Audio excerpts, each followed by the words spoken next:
Hello and welcome to the channel बच्चों। तो हम लोग chapter 1 chemical reaction and equation पढ़ रहे थे। उसमें हम लोगों ने देखा था डिफरेंट टाइप्स ऑफ रिएक्शन। उसमें हमारा लास्ट बचा हुआ था ऑक्सीडेशन एंड रिडक्शन रिएक्शन, जिसको हम लोग रिडॉक्स रिएक्शन भी बोलते हैं, जहाँ पे रेड का मतलब होता है रिडक्शन एंड ऑक्स का मतलब होता है ऑक्सीडेशन। चूंकि ऑक्सीडेशन और रिडक्शन रिएक्शन साइमल्टेनियसली मतलब एक ही साथ पार्टिसिपेट करते रहते हैं, इसीलिए इसको हम लोग रिडॉक्स रिएक्शन भी बोलते हैं। अब समझते हैं कि ऑक्सीडेशन और रिडक्शन होता क्या है। तो ऑक्सीडेशन में हमारा क्या होता है, the addition of oxygen. Oxygen का कहीं पर अगर एडिशन हो रहा है किसी भी एलिमेंट में, उसको हम लोग ऑक्सीडेशन बोलते हैं। जस्ट उसके अपोजिट रिडक्शन होता है हमारे पास द रिमूवल ऑफ ऑक्सीजन। फिर हम लोग जाएंगे ऑक्सीडेशन में, तो ऑक्सीजन का एडिशन या फिर हाइड्रोजन का रिमूवल, ये दोनों हमारे पास बेसिक क्राइटेरिया है। हाइड्रोजन का रिमूवल भी ऑक्सीडेशन होता है, और यहाँ पे addition of hydrogen just opposite addition of hydrogen क्या हो जाता है, रिडक्शन होता है। फिर हमारा मोस्ट इंपॉर्टेंट आते हैं द रिमूवल ऑफ इलेक्ट्रॉन। अगर किसी सब्सटेंस से इलेक्ट्रॉन रिमूव हो रहा है, उसको हम लोग ऑक्सीडेशन बोलते हैं। वहीं पे just opposite the addition of electron हमारे पास रिडक्शन कहलाता है। फिर आता है next the addition of non metal. Non metal का एडिशन भी हमारे पास क्या होता है, ऑक्सीडेशन होता है, और रिमूवल ऑफ नॉन मेटल हमारे पास रिडक्शन होता है। नॉन मेटल मेटल के टर्म में, और द रिमूवल ऑफ मेटल, अगर मेटल को रिमूव किया जाए तो ऑक्सीडेशन होता है, और वहीं पे अगर मेटल को ऐड किया जाए द एडिशन ऑफ मेटल, तो हमारे पास रिडक्शन होता है। चलो इन सब बातों को हम लोग एग्जाम्पल से समझते हैं। सबसे पहला एग्जाम्पल है हमारे पास, when oxide is treated with hydrogen, उसको हीट करने से क्या बनता है, कॉपर और वाटर बनता है। तो यहाँ पे देख रहे हो कॉपर के पास ऑक्सीजन है, यहाँ पे कॉपर के पास ऑक्सीजन गायब है, मतलब रिमूवल ऑफ ऑक्सीजन हुआ है यहाँ पे। और अगर रिमूवल ऑफ ऑक्सीजन हुआ है किसी सब्सटेंस से, किसी कंपाउंड से, ऑक्सीजन का हट जाना मतलब ऑक्सीजन ही रिमूव हो गया है, तो उसको हम लोग रिडक्शन बोलते हैं। वहीं पे यहाँ पे हाइड्रोजन को देखो, हाइड्रोजन यहाँ पर आपका हाइड्रोजन में ऑक्सीजन ऐड हुआ है, तो एडिशन ऑफ ऑक्सीजन हुआ है, addition of oxygen. Addition of oxygen को हम लोग क्या बोलते हैं, ऑक्सीडेशन बोलते हैं। Removal of oxygen reduction, addition of oxygen oxidation. इसी को अगर आप कॉपर वाले टर्म में देखो, क्या कॉपर का ऑक्सीडेशन हुआ है या रिडक्शन हुआ है, हम लोग इलेक्ट्रॉन के टर्म में चेक करते हैं। तो यहाँ कॉपर और ऑक्सीजन को अगर आप तोड़ोगे, याद रखना 9th क्लास में आपने पढ़ा था वैलेंसी वाला कंपाउंड कैसे बनाते हैं। तो कॉपर और ऑक्सीजन को अलग अलग कर दोगे, तो ऑक्सीजन 2 माइनस अपना वैलेंसी लेकर के जाएगा। अगर इसके पास 2 माइनस है तो इसके पास क्या हो जाएगा, 2 प्लस हो जाएगा। ठीक है, तो ये हमारे पास 2 प्लस है। 2 प्लस मतलब इसने 2 इलेक्ट्रॉन किसी को दिया हुआ है, पहले से दिया हुआ है। अब यहां पर इस स्टेट में है, इस जगह पर इस कंपाउंड में इस स्टेट में है। यहां पर क्या हुआ होगा, ये जो कॉपर 2 प्लस आयन है, वो 2 इलेक्ट्रॉन कहीं से लिया होगा। कहां से लिया होगा, तो ऑब्वियसली ऑक्सीजन ने दे करके गया होगा। ठीक है, तो उस 2 इलेक्ट्रॉन उसको मिला, 2 इलेक्ट्रॉन लेकर के वो क्या बन गया, कॉपर बन गया, कॉपर सॉलिड स्टेट बन गया। अब इसका ऑक्सीडेशन नंबर देखोगे तो इस पे तो कोई वैलेंस ही नहीं है, ये तो फ्रीली एग्जिस्ट कर रहा है। तो वैसे सब्सटेंस जो फ्रीली एग्जिस्ट करते हैं, मतलब नेचर में एग्जिस्ट करते हैं, उनका ऑक्सीडेशन स्टेट बोल सकते हो। ऑक्सीडेशन स्टेट कहने का मतलब जो टर्म्स होता है, जो पॉजिटिव या नेगेटिव चार्ज जो होता है, उस चीज उस एलिमेंट पे या उस कंपाउंड के एक्सपोनेंशियल फॉर्म में लिखा जाता है, उसको हम लोग ऑक्सीडेशन नंबर बोलते हैं। तो यहाँ पर 2 प्लस था, मतलब 2 इलेक्ट्रॉन दिया हुआ था किसी को। अब 2 इलेक्ट्रॉन इसको वापस से मिल जाए तो 2 प्लस हट जाएगा, क्योंकि इलेक्ट्रॉन पे नेगेटिव चार्ज होता है, यहाँ पे पॉजिटिव चार्ज है, तो हट जाएगा, तो ये कॉपर न्यूट्रल हो जाएगा। तो यहाँ पे क्या किया, इलेक्ट्रॉन गेन किया। तो जब भी कोई इलेक्ट्रॉन गेन कर रहा है, इलेक्ट्रॉन गेन कर रहा है मतलब एडिशन ऑफ इलेक्ट्रॉन, क्या हो जाएगा, यहाँ पे रिडक्शन हो जाएगा। तो कॉपर का सीधा सीधी क्या हो रहा है, रिडक्शन हो रहा है। इस केस से भी हम लोग देख लिए, इस केस से भी। इसी तरह से अगर रिमूवल ऑफ इलेक्ट्रॉन हो जाता तो हम लोग उसको क्या बोल देते हैं, ऑक्सीडेशन बोलते हैं। चलो दूसरे एग्जाम्पल पे आते हैं, हम लोग हाइड्रोजन वाला चेक करते हैं। हाइड्रोजन सल्फाइड और क्लोरीन को ट्रीट कराओगे, तो देखो हुआ क्या, यहाँ पे सल्फर से हाइड्रोजन हट गया, मतलब यहाँ पे क्या हुआ, रिमूवल ऑफ हाइड्रोजन। और रिमूवल ऑफ हाइड्रोजन का मतलब क्या होता है, the removal of hydrogen means oxidation. तो यहाँ पे हो रहा है हमारे पास ऑक्सीडेशन। वहीं पे क्लोरीन में चेक करेंगे तो क्लोरीन में इनिशियली हाइड्रोजन नहीं था, लेकिन अभी क्या हो रहा है, इधर हाइड्रोजन आ जा रहा है। तो एडिशन ऑफ हाइड्रोजन मतलब कि रिडक्शन, एडिशन ऑफ हाइड्रोजन कहने का मतलब रिडक्शन। बातें समझ में आ रही है। दूसरी तरफ आप और देख सकते हो, एडिशन ऑफ हाइड्रोजन हमारे पास क्या है, रिडक्शन। अगला अगला हमारे दूसरी तरफ एक और एग्जांपल है हमारे पास, कॉपर और ऑक्सीजन, कॉपर ऑक्साइड बन रहा है। यहाँ पर तो हम लोगों ने दो दो अलग अलग एलिमेंट और कंपाउंड हम लोगों ने ले लिया, तो हम लोग को ऑक्सीडेशन और रिडक्शन समझाने में, लेकिन इस जगह पर क्या हो रहा है, कॉपर ऑक्सीजन के साथ रिएक्ट कर रहा है, कॉपर ऑक्साइड बन, तो किसका ऑक्सीडेशन किसका रिडक्शन। कॉपर में चेक करूं तो कॉपर का क्या हो रहा है, एडिशन ऑफ ऑक्सीजन हो रहा है। तो एडिशन ऑफ ऑक्सीजन हो रहा है मतलब यहां पे तो ऑक्सीडेशन हो रहा है, ठीक है। ऑक्सीजन के साथ क्या हो रहा है, क्या इसके पास ऑक्सीजन का एडिशन हो रहा है, ना। ऑक्सीजन का रिमूवल हो रहा है, ना। ये तो ऑक्सीजन इधर चला गया। हाइड्रोजन का एडिशन, ना। हाइड्रोजन का रिमूवल, ना। इलेक्ट्रॉन के टर्म्स में करेंगे तो वो भी हम लोग चेक कर सकते हैं, ठीक है, इलेक्ट्रॉन के टर्म्स में भी चेक करेंगे। दूसरा, क्या एडिशन ऑफ नन मेटल या एडिशन ऑफ मेटल चेक करते हैं हम लोग, क्या हो रहा है। तो यहां पर क्या हो रहा है, ऑक्सीजन के साथ मेटल जुड़ रहा है, तो the addition of metal, oxygen के पास मेटल जुड़ रहा है, तो ऑक्सीजन में एडिशन ऑफ मेटल हो रहा है, तो ऑक्सीजन का क्या हो रहा है, यहां पे रिडक्शन हो रहा है। तो कभी याद रखना कि ऑक्सीडेशन और रिडक्शन हमेशा साइमल्टेनियसली टेक प्लेस करता है। यहां पर ऑक्सीडेशन दिख रहा है, लेकिन ऑक्सीजन का क्या हुआ, तो ऑक्सीजन का क्या हुआ ये समझ में नहीं आ रहा है, तो चेक कर लो। इस बहुत सारे मैंने आपको फंडा, बहुत सारे कैरेक्टरिस्टिक्स मैंने लिख दिया है। इतने सारे एविडेंस में से कोई भी एक एविडेंस, आप कोई भी एक एविडेंस के हेल्प से आप ऑक्सीडेशन और रिडक्शन रिएक्शन को पहचान सकते हो। तो this is all about oxidation and reduction reaction. इसके बाद हम लोग देखेंगे oxidizing agent and reducing agent, ठीक है। तो चलो जल्दी से स्क्रीनशॉट ले लो। हाँ, तो अगला हम लोग देखते हैं ऑक्सीडाइजिंग एजेंट और reducing agent. What are oxidizing agent and what are reducing agent. सबसे पहले समझो कि वैसे सब्सटेंस जो ऑक्सीजन प्रोवाइड करते हैं, तो ऑक्सीजन प्रोवाइडर बोल सकते हो या एक्सेप्टर ऑफ हाइड्रोजन। कहने का मतलब वैसे सब्सटेंस जो रिड्यूस, खुद का जिसमें रिडक्शन होता है, उनको ऑक्सीडाइजिंग एजेंट बोलते हैं। ऑक्सीडाइजिंग एजेंट, एजेंट का मतलब क्या होता है, जो काम करवाए, जो काम करवाने में हेल्प करे। तो यहां पे क्या कर रहा है, ऑक्सीडाइजिंग मतलब ऑक्सीडेशन करवा रहा है। भैया खुद ऑक्सीडेशन करवा रहा है तो खुद तो ऑक्सीडेशन नहीं होगा, दूसरे को करवा रहा है। तो अगर दूसरे को कोई ऑक्सीडाइज करवा रहा है, उसको ऑक्सीडाइजिंग एजेंट बोलेंगे। तो कोई कौन ऑक्सीडाइज करवाएगा, तो वही ऑक्सीडाइज करवाएगा जो खुद रिड्यूस हो जाएगा, तो उसको क्या बोलते हैं हम लोग, ऑक्सीडाइजिंग एजेंट बोलते हैं। वहीं पे रिड्यूसिंग एजेंट जस्ट अपोजिट हो जाता है, the substance which get oxidized. तो रिड्यूसिंग एजेंट क्या हो रहा है, किसी को रिड्यूस कर रहा है, किसी को क्या कर रहा है, रिड्यूस। तो किसी दूसरे को रिड्यूस कर रहा है, अगर किसी दूसरे को रिड्यूस कर रहा है मतलब खुद ऑक्सीडाइज हो रहा होगा। तो वैसे सब्सटेंस जो खुद ऑक्सीडाइज होते हैं उनको रिड्यूसिंग एजेंट बोलते हैं। जैसे इस रिएक्शंस में देख लो, हमारे पास क्या है, हाइड्रोजन सल्फाइड से हाइड्रोजन आयोडाइड बन रहा है, सल्फर बन रहा है यहाँ पे। तो यहाँ पे क्या हो रहा है, हाइड्रोजन रिलीज हो रहा है, मतलब रिमूवल ऑफ हाइड्रोजन हो रहा है। जहां पे रिमूवल ऑफ हाइड्रोजन होता है उसको क्या बोलते हैं हम लोग, ऑक्सीडेशन बोलते हैं। रिमूवल ऑफ हाइड्रोजन कहने का मतलब ऑक्सीडेशन। और इसमें क्या हो रहा है, addition of hydrogen, addition of hydrogen कहने का मतलब यहाँ पे रिडक्शन हो रहा है। तो क्या लिखा हुआ है, the substance which gets reduced, मतलब जो सब्सटेंस रिड्यूस हो रहा है वही ऑक्सीडाइजिंग एजेंट है। तो यहां पर ऑक्सीडाइजिंग एजेंट कौन हुआ, ऑक्सीडाइजिंग एजेंट कौन हुआ, और यहां पर रिड्यूसिंग एजेंट कौन हुआ, रिड्यूसिंग एजेंट कौन हुआ। तो ऑक्सीडेशन तो हम लोग किसका हो रहा है, देख रहे हैं, सल्फर का हो रहा है। तो सल्फर का अगर ऑक्सीडेशन हो रहा है तो ये पूरा का पूरा कंपाउंड का ऑक्सीडेशन हुआ, मतलब रिड्यूसिंग एजेंट यही होगा।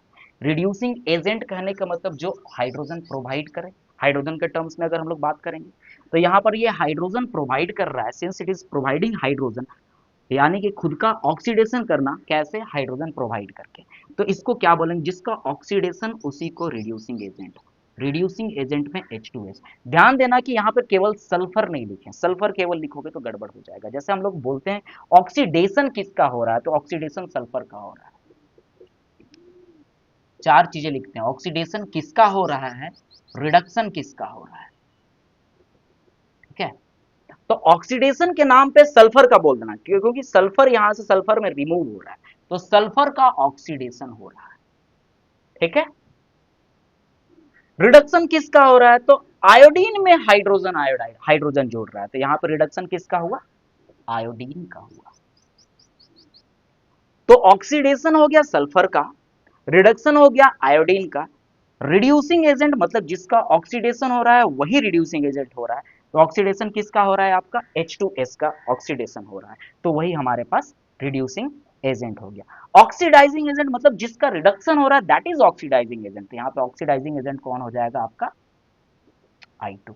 क्या कर रहा है, ऑक्सीडाइज कैसे कर रहा है, तो क्या बोला जा रहा है, ऑक्सीडाइजिंग एजेंट उसको बोला जाता है कि जो हाइड्रोजन को एक्सेप्ट करे, या तो ऑक्सीजन डोनेट करे या हाइड्रोजन को एक्सेप्ट करे।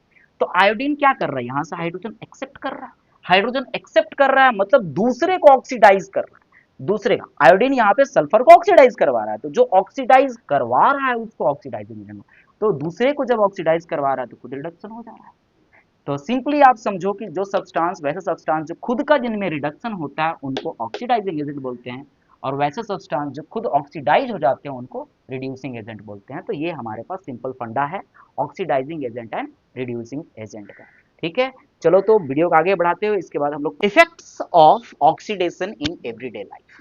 तो effects of oxidation in everyday life में अगर हम लोग बात करें तो इफेक्ट जो होता है ऑक्सीडेशन का वो दो तरह का होता है। एक तो आपका फ्रूटफुल ऑक्सीडेशन हो सकता है, और एक आपका वैसा ऑक्सीडेशन जो डैमेज करे, मतलब को bad effect of oxidation, good effect of oxidation and bad effect of oxidation. तो गुड इफेक्ट ऑफ ऑक्सीडेशन तो रेस्पिरेशन वगैरह हो गया, बहुत सारी चीजें हैं जो गुड इफेक्ट ऑफ, जैसे कंबसन ऑफ फ्लेम वगैरह सब सारा का सारा गुड इफेक्ट ऑफ ऑक्सीडेशन होता है। लेकिन यहाँ पर हम लोग पढ़ने वाले हैं बैड इफेक्ट ऑफ ऑक्सीडेशन। तो बैड इफेक्ट ऑफ ऑक्सीडेशन जिन्हें बहुत सारे होते हैं, जो हम लोग को जनरली जो डेली लाइफ में हम लोग जो ऑब्जर्व कर रहे हैं that is corrosion and rancidity. Corrosion के बारे में अगर हम लोग बात करें तो corrosion is nothing the process in which metals are eaten up gradually by the action of air, moisture or chemicals like acid on their surface, on their surface मतलब ये सरफेसियल फेनोमेना है,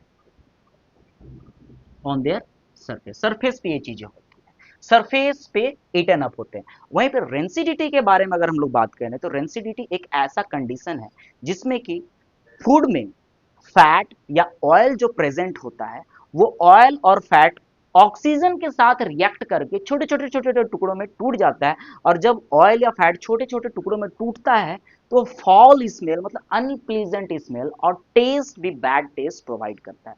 तो इन चीजों से देख करके आप लोग को पता चल जाता है कि जब भी स्मेल करोगे तो कुछ फूड जो होते हैं गंध से ही अजीब लगते हैं, कुछ कुछ फूड्स ऐसे होते हैं तो गंध से पता नहीं चलता है, तो क्या करते हैं उसको टेस्ट करके देखा थोड़ा सा तीखापन थोड़ा सा अजीब टाइप का लगा, उसको नहीं खाना चाहिए, आपका मल न्यूट्रिशन वगैरह हो सकता है। समझ में आया। लेकिन बहुत सारी चीज़ें जैसे कि आप बोल सकते हैं कि क्या वैसे फूड पार्टिकल जिसमें फैट और ऑयल होते हैं, हाँ जैसे वैसे पार्टिकल जिसमें फैट और ऑयल ज़्यादा प्रेजेंट होते हैं वैसे पार्टिकल वैसे फूड पार्टिकल्स ही रेंसिडिटी में जाते हैं, मतलब वैसे ही फूड पार्टिकल्स का ऑक्सीडेशन होता है वो रेंसिड हो जाते हैं, खराब हो जाते हैं। दाल के बारे में तो क्या कहना है, तो दाल जो होता है पल्सेस जो होता है हमारे पास, पल्सेस में ज़्यादा प्रोटीन होता है, कार्बोहाइड्रेट फैट थोड़ा कम होता है। तो पल्सेस देखना, अगर गर्मी के दिनों में आप क्या बना दाल वगैरह खाते हो, आप एक बार ट्राई करना इस चीज़ को ऑब्जर्व करना कि एक दिन क्या अगर दाल में घी से या फिर तेल से आप छौका मारते हो तो एक दिन क्या करना कि आप छौका बिना मारे ही ऐसे छोड़ देना, और दूसरे दिन क्या करना या तो दो कंटेनर रख लेना, दो कंटेनर में एक कंटेनर में क्या करना आप बिना छौका वाला रख लेना और एक कंटेनर में आप छौका मार के दाल को रख लेना। फिर दोपहर या शाम तक देखना कि इन दोनों में से खराब कौन हुआ, या फिर उसको ऑब्जर्व करना कौन जल्दी खराब हुआ है। तो आप देखोगे कि जो छौका मारा हुआ है वो दाल जल्दी खराब हो जा रहा है।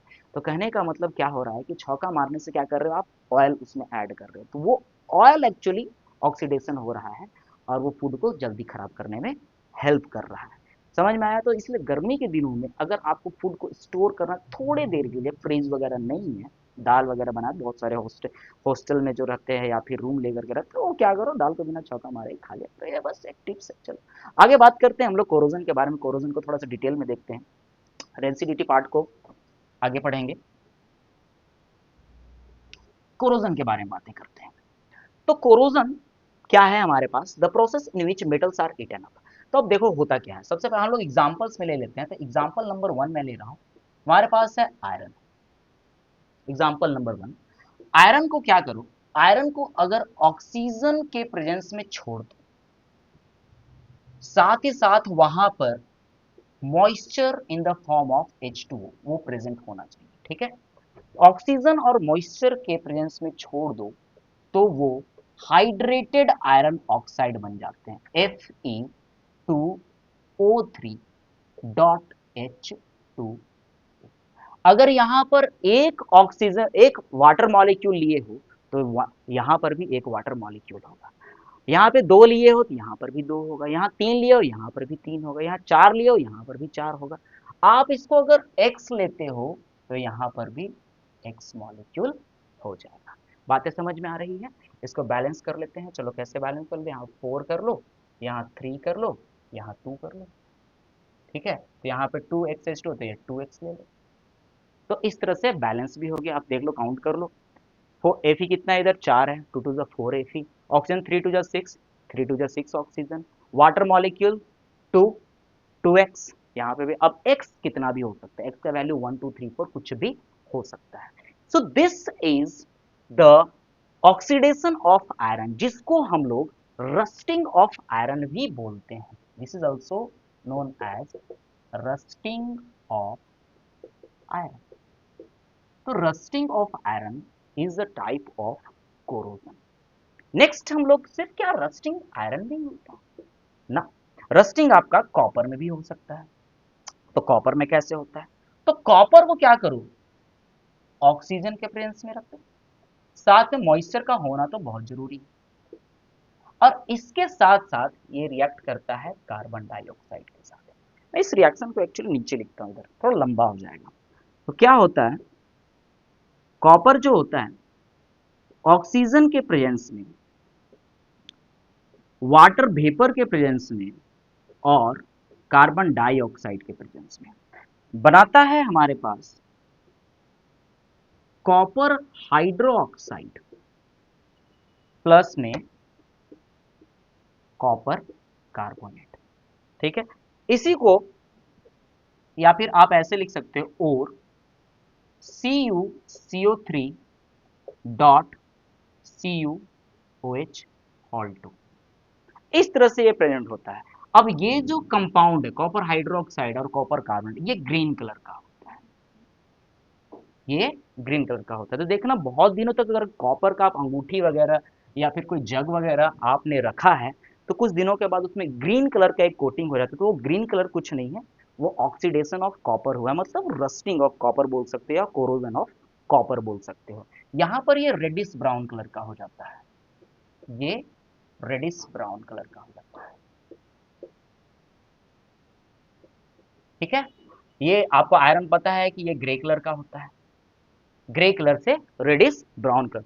तो क्या कॉपर आयरन, उसके अलावा बहुत सारे मेटल्स हैं जिनमें कोरोजन लगता है, बहुत सारे ऐसे मेटल्स हैं जिनमें कोरोजन डायरेक्ट दिखता है, बहुत सारे ऐसे होते हैं जिसमें कि दिखता नहीं है, पता नहीं चलता है, लेकिन होता जरूर है। जैसे कि एल्युमिनियम के बारे में बात करेंगे तो एल्युमिनियम में भी ऑक्सीडेशन होता है, लेकिन एल्युमिनियम क्या करता है ना, बहुत ही अच्छा एक layer coating of Al2O3, aluminium oxide जिसको एल्यूमिना भी बोलते हैं, वो लेयर लगा देता है और उसके बाद फर्दर ऑक्सीडेशन रुक जाता है।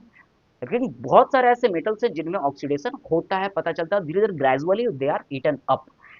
नेक्स्ट एग्जांपल हमारे पास मैं डाल देता हूं, आपने कभी देखा होगा कि आप कभी ज्वेलरीज वगैरह खरीदने जाते हो तो ज्वेलरीज वगैरह में एक आता है क्या बोलते हैं, ऑक्सीडाइज्ड सिल्वर करके आता है, लड़कियां ज्यादा जानती होंगी ऑक्सीडाइज्ड सिल्वर या ऑक्सीडाइज्ड ज्वेलरीज के बारे में जानती होंगी। तो ऑक्सीडाइज्ड ज्वेलरीज एक्चुअली होता क्या है, चलो जानते हैं, देखो ध्यान से। तो बहुत सारे ज्वेलरीज तो अलग अलग मेटल्स के आप खरीदते हो, जैसे कि आप खरीदते हो किस चीज का, गोल्ड का खरीदते हो, जनरली प्लैटिनम गोल्ड हो गया, डायमंड हो गया, कॉपर हो, कॉपर बहुत कम यूज होता है, कॉपर का नहीं यूज करते हैं, कॉपर प्लेटेड हो सकता है या कॉपर पे गोल्ड का प्लेटिंग हो सकता है, सिल्वर, इन सारे मेटल्स का आप ज्वेलरी जनरली पहनते हो। तो सिल्वर हो गया, प्लैटिनम हो गया, गोल्ड हो गया, डायमंड हो गया, इन सब का आप जनरली ज्वेलरीज पहनते हो। तो सिल्वर के बारे में बातें करते हैं। सिल्वर क्या होता है, सिल्वर में देखोगे बहुत दिनों तक अगर आप सिल्वर पहने रहोगे तो बहुत दिनों के बाद देखना उसमें ब्लैक कलर का कोटिंग आ जाता है। वो ब्लैक कलर का कोटिंग और कुछ नहीं है, ऑक्सीडाइज्ड सिल्वर है। तो होता क्या है, देखो ध्यान से, सिल्वर जो है हाइड्रोजन सल्फाइड के साथ रिएक्ट करता है और ऑब्वियसली वहां पे ऑक्सीजन जरूर होना है, ठीक है। बनता क्या है यहाँ पे, सिल्वर सल्फाइड Ag2S, डॉट कर दो H2O, यहां से हाइड्रोजन इधर से ऑक्सीजन H2O, ठीक है। बैलेंस कर लेते हैं, इधर हो गया, यहाँ पे 4 कर लो, यहाँ पे कितना हो जाएगा, 2 सल्फर, यहाँ पे 2 कर लो, हो गया बैलेंस। 4 हाइड्रोजन, 2 दूना 4 हाइड्रोजन, 2 ऑक्सीजन, 2 ऑक्सीजन हो गया, सिल्वर 4, सिल्वर 4 और सल्फर 2, 2 हो गया बैलेंस। और ये कलर होता है आपका ब्लैक कलर का, ये होता है ब्लैक कलर का। तो हाइड्रोजन सल्फाइड कहाँ से मिलता था, हाइड्रोजन सल्फाइड हमारे एटमॉस्फेयर में प्रेजेंट होता है, ठीक है। बहुत कम मात्रा में प्रेजेंट है, बहुत ज़्यादा नहीं होता है, इसलिए सिल्वर देखना धीरे धीरे, बहुत धीरे धीरे उसका ब्लैक कलर जो आता है बहुत धीरे, अचानक तुरंत से नहीं आता है। जबकि रस्टिंग ऑफ आयरन जो होता है वो इमीडिएटली, कहने का मतलब 2 से 3 दिनों में आपको रस्टिंग शुरू होता हुआ दिख जाएगा। आपको रस्टिंग ऑफ या फिर कोरोजन ऑफ कॉपर भी आपको 3 से 4 दिन या सप्ताह भर के बाद आपको दिख जाएगा ये। लेकिन सिल्वर जो होता है महीनों लग जाते हैं इसको कोरोजन हो, तो सिल्वर थोड़ा धीरे धीरे कोरोड होता है, इसलिए पता नहीं चलता है। लेकिन ब्लैक कलर का अगर कोटिंग आपको दिख रहा है तो समझना कि वो ऑक्सीडाइज सिल्वर। आप बोलते हो कि ज्वेलरी ऑक्सीडाइज, बहुत फैंसी वर्ड लग रहा है ऑक्सीडाइज सिल्वर, बेटा फैंसी वर्ड तो है लेकिन ये कोरोडेड सिल्वर है एक्चुअली। तो these are some corrosion in different types of metals.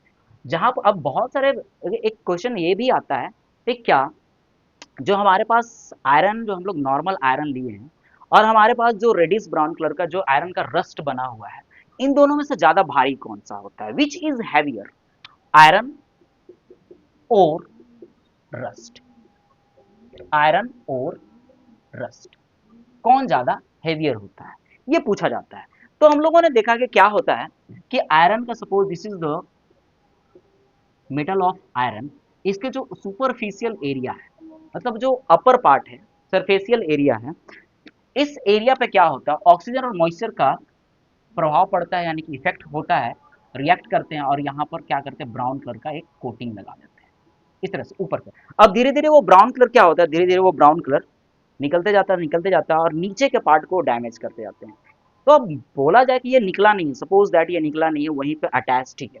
पूछा जाए कि आयरन का वेट ज्यादा होगा या रस्ट का वेट ज्यादा होगा, तो बहुत सारा आप लोग कंफ्यूज हो जाते हो कि आयरन तो सॉलिड है पूरा का पूरा, लेकिन रस्ट जो होता है उसको जंग लगेगा, उसमें थोड़ा सा खुरदरा टाइप का हो गया, इसी कारण बहुत लोग बोल देते हैं कि आयरन ज्यादा हैवी होगा इन कंपेरिजन टू रस्ट।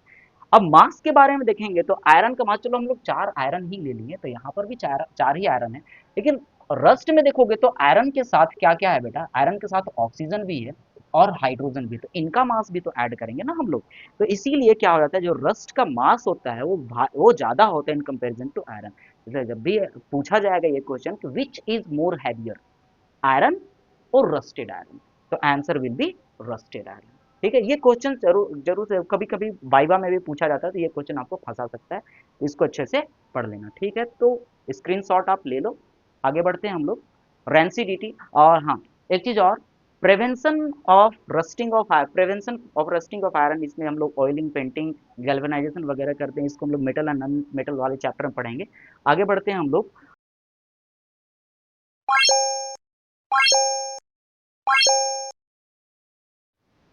तो रेंसिडिटी तो हम लोगों ने देखा था, स्पॉयलर्स ऑफ फूड या फिर ऐसा कंडीशन जिसमें कि ऑक्सीजन के कारण जो फैट और ऑयल प्रेजेंट होते हैं फूड में, वो ऑक्सीडाइज हो जाते हैं और फूड का स्मेल खराब कर देते हैं, उसका टेस्ट भी खराब कर देते हैं, उसी को हम लोग क्या बोलते हैं, रेंसिडिटी बोलते हैं। अब क्या रेंसिडिटी होने से हम लोग बचाया जा सकता है, हाँ बचाया जा सकता है, ऑब्वियसली बचाया जा सकता है, रेंसिड होने से बचा सकते हैं या फिर उसको रिटार्ड कर सकते हैं। कहने का मतलब उस प्रोसेस, रेंसिडिटी तो होगा ही होगा, ऑक्सीजन के साथ रिएक्ट करेगा, लेकिन उस रिएक्शन को स्लो कर देना, मतलब कुछ दिनों के बाद हो, तुरंत इमीडिएटली ना हो, तो उसके बारे में हम लोग देखते हैं। तो सबसे पहला क्या है, बाय एडिशन ऑफ केमिकल्स, जिसको हम लोग एंटीऑक्सीडेंट्स बोलते हैं। ये एंटीऑक्सीडेंट्स एक्चुअली करता क्या है पता, देखो ये एक्चुअली रिड्यूसिंग एजेंट होते हैं। रिड्यूसिंग एजेंट करने का मतलब खुद ऑक्सीडाइज हो जाएंगे, खुद ही ऑक्सीडाइज हो जाएंगे। अभी भी हम लोगों ने पढ़ा, रिड्यूसिंग एजेंट वैसे को सब्सटेंस को बोलते हैं जो खुद ऑक्सीडाइज होता है। तो खुद अगर ऑक्सीडाइज हो जाएंगे तो जो फूड है उसको ऑक्सीडाइज होने से बचा लेंगे, खुद को सैक्रिफाइस कर देंगे, सिंपल सा फंडा है। तो ऐसे केमिकल्स हमारे पास BHA, जिसको ब्यूटाइलेटेड हाइड्रोक्सी एनिसोल बोलते हैं, या BHT ब्यूटाइलेटेड हाइड्रोक्सी टोलुइन, ये नाम याद रख लेना, BHA BHT इंपॉर्टेंट है ये नाम, अच्छे से याद कर लेना।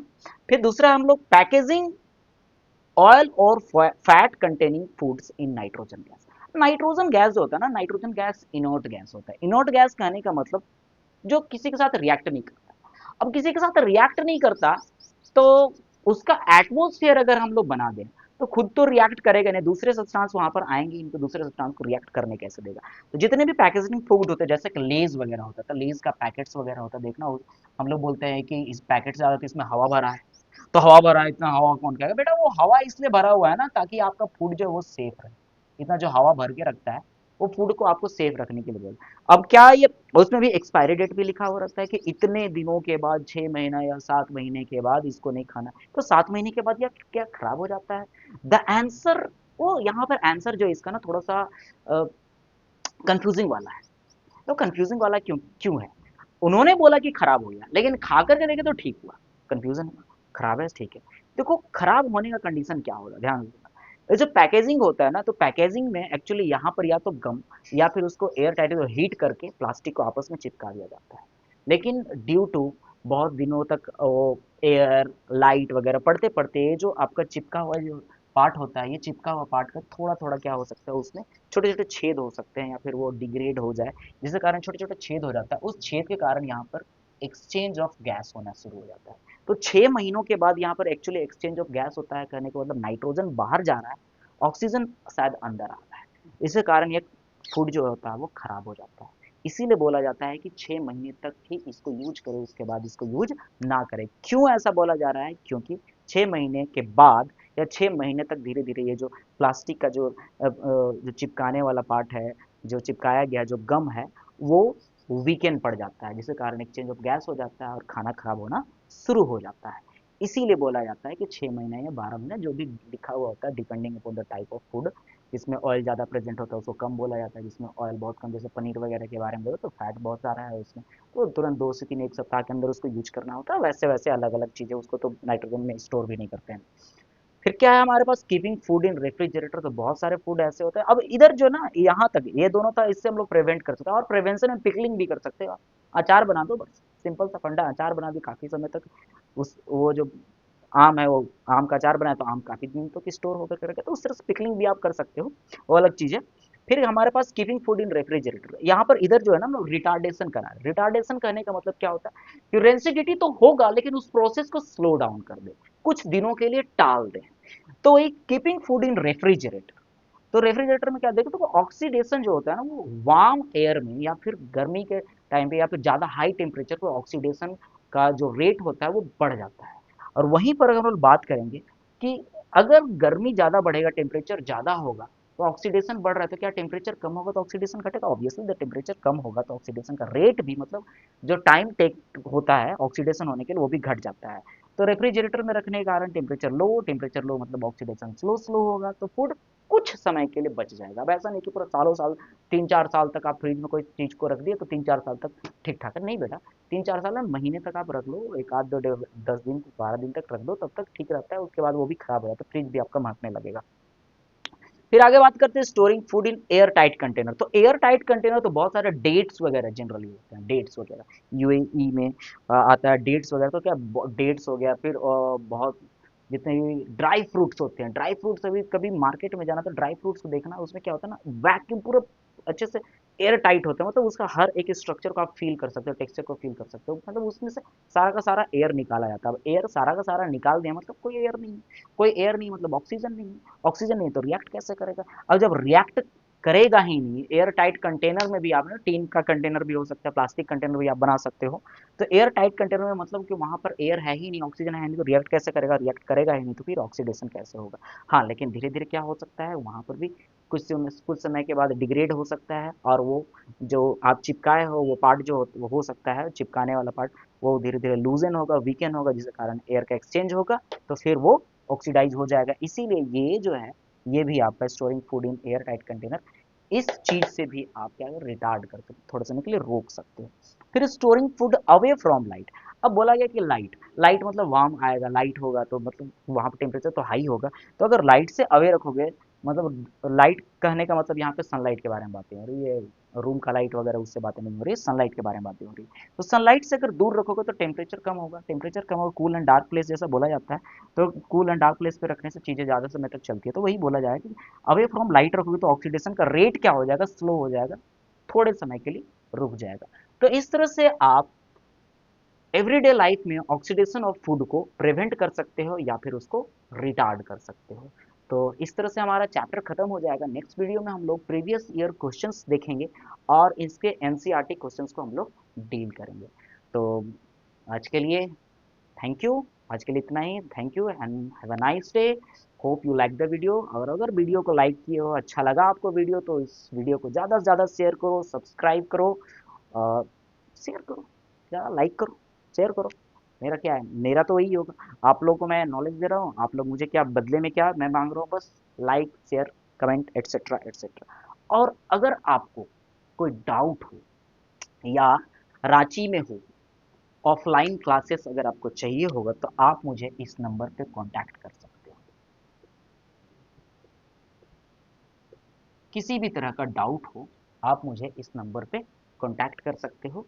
ये नंबर मैं दे रहा हूँ, इस पे कांटेक्ट करना, आपको सॉल्यूशन मिल जाएगा। ठीक है, थैंक यू बच्चों।